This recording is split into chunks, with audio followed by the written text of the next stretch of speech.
वित्त मंत्री निर्मला सीतारमण ने रविवार को संसद में केंद्रीय बजट 2026 पेश कर दिया है। ये उनका 9वां बजट था और करीब 85 मिनट के लंबे भाषण के बावजूद आम जनता के लिए कोई बड़ा सीधा राहत पैकेज देखने को नहीं मिला।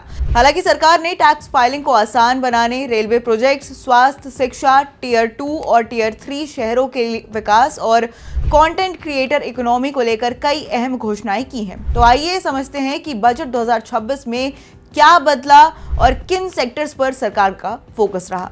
अब बजट 2026 में इनकम टैक्स को लेकर आम नौकरी पेशा वर्ग को कोई भी सीधी राहत नहीं दी गई है। इनकम टैक्स स्लैब में कोई बदलाव नहीं किया गया है। हालांकि टैक्स पेयर्स के लिए एक अहम राहत यह है कि रिवाइज्ड इनकम टैक्स रिटर्न दाखिल करने की समय सीमा बढ़ा दी गई है। अब टैक्स पेयर्स 31 दिसंबर की जगह 31 मार्च तक रिवाइज्ड रिटर्न फाइल कर सकेंगे, जिससे गलतियों को सुधारने के लिए ज्यादा समय मिलेगा। इसी के साथ रेलवे और इंफ्रास्ट्रक्चर के मोर्चे पर सरकार ने बड़ा ऐलान किया है। देश में 7 हाई स्पीड रेल कॉरिडोर्स बनाने की घोषणा की गई है।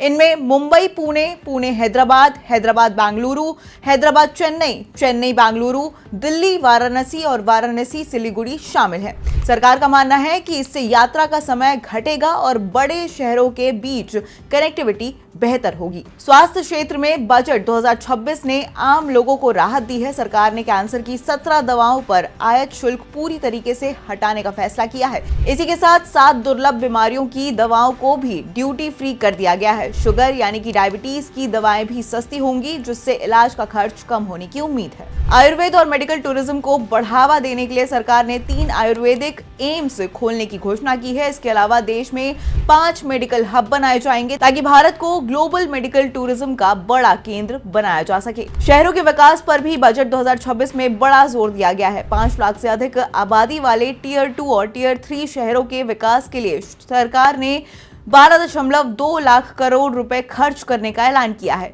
और इसका सीधा मकसद छोटे और मझोले शहरों में इंफ्रास्ट्रक्चर, रोजगार और सुविधाओं को बेहतर बनाना है। इसी के साथ शिक्षा के क्षेत्र में सरकार ने भविष्य की जरूरतों को ध्यान में रखते हुए बड़ा कदम उठाया है। देश के 15,000 सेकेंडरी स्कूलों और 500 कॉलेजों में कंटेंट क्रिएटर लैब्स बनाई जाएंगी। इसके साथ ही देश के करीब 800 जिलों में लड़कियों के लिए हॉस्टल बनाए जाएंगे, जहां हर जिले में कम से कम एक हॉस्टल होगा, ताकि शिक्षा में लड़कियों की भागीदारी बढ़ सके। इसी के साथ विदेश यात्रा और पढ़ाई को लेकर भी कई अहम बदलाव किए गए हैं। अब एनआरआई को प्रॉपर्टी बेचने के लिए TAN की जरूरत नहीं होगी, वहीं सिर्फ पैन से काम चलेगा। विदेशी टूर पैकेज पर TCS की दरें भी घटाई गई हैं। इसी के साथ विदेश में पढ़ाई पर TCS 5% से घटाकर 2% कर दिया गया है। हालांकि विदेशी संपत्ति की जानकारी अब 6 महीनों के भीतर देनी होगी।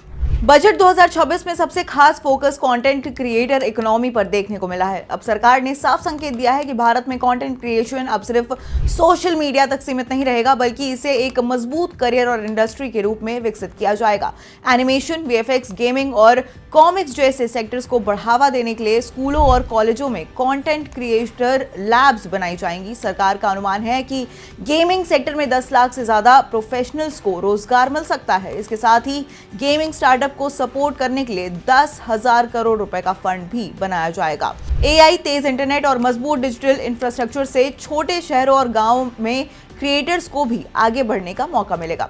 यानी कि कुल मिलाकर 2026 में आम आदमी के लिए कोई बड़ा सीधा तोहफा नहीं है, लेकिन सिस्टम को आसान बनाने, भविष्य की टेक्नोलॉजी, हेल्थ, शिक्षा और कंटेंट क्रिएटर इकोनॉमी पर सरकार का साफ फोकस दिख रहा है। अब देखना होगा कि ये घोषणाएं जमीन पर कितना असर दिखाती है।